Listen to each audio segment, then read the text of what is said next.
కాకి దుస్తులు వేసుకున్నటువంటి ఐపీఎస్ ఆఫీసర్లు, డిఎస్పీలు, అదేవిధంగా ఎస్పీలు, సిఐల్ని నేను ప్రశ్నిస్తున్నా.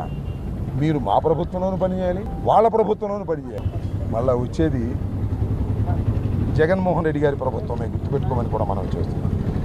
ఇకనైనా జాగ్రత్తగా ప్రవర్తించండి. అన్యాయంగా అక్రమంగా కేసులు పెట్టి 36 కేసులు పెట్టారు నా మీద, మళ్ళీ 2 కేసులు ఇక్కడ, మళ్ళీ పులివెందులు వచ్చాను, తిరుగుతాను, ధైర్యంగా పోరాడతాము. దేన్ని లెక్క చేయం రాసుకోండి.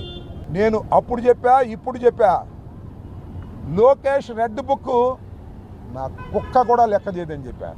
మళ్ళా ఐఎమ్ రీటరేటింగ్, లోకేష్ పెట్టే కేసులు, లోకేష్ చేసే దాడులు కుక్క కూడా లెక్క చేయదు. ధైర్యంగా పోరాడతాం, అవసరమైతే ప్రాణాలకు తెగించి పోరాడతాం. గుర్తుపెట్టుకోండి, వైఎస్ఆర్ కాంగ్రెస్ పార్టీ కార్యకర్తలందరూ కూడా రాటు తేలుతున్నారు. అవసరమైతే జైళ్లు నింపేస్తాం. గుర్తుపెట్టుకోమని మనం చేస్తున్నాం. మేము భయపడతాం అని అడుగుతా ఉన్నా.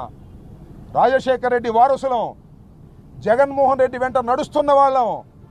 ఇలాంటి ఉడత ఊపులకు భయపడటానికి నేను కానీ, భార్గవరెడ్డి కానీ, మా సోషల్ మీడియా యాక్టివిస్టులు కానీ, మా కార్యకర్తలు కానీ సిద్ధంగా లేరు. గుర్తుపెట్టుకో చంద్రబాబు నాయుడు గారు, లోకేష్ గారు అని ఈ సందర్భంగా చెప్పదలుచుకున్నా.